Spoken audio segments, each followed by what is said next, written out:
Honorable Ssegirinya Muhammad eyali ayitibwa Richard Ssegirinya mu buto nga yazaalibwa mu nnaku z'omwezi 22 February 1988 e Kaddugala mu disitulikiti y'e Masaka ekyafuuka ekibuga ekikulu era ng'afiiridde ku myaka 37 nnaku z'omwezi 9 mwezi gwa January 2025.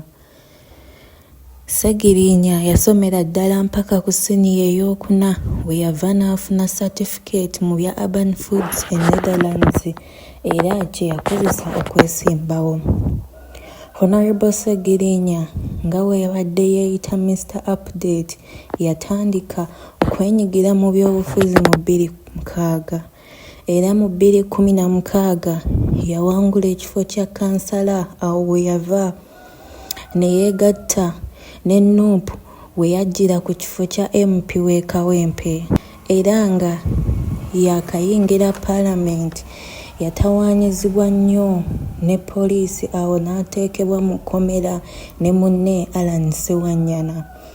Oluvannyuma lw'okuggulwako emisango egy'enjawulo ne we yava mu kkomera Ssegirinya yasigala atawaanyizibwa n'obulwadde mpaka we yava mu bulamu bw'ensi eno.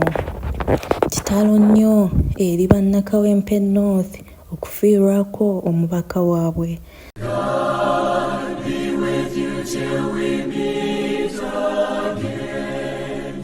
I'm raising a matter of national importance concerning with rampant NUP abductions in my area. That's none other than Kawempe North Constituency.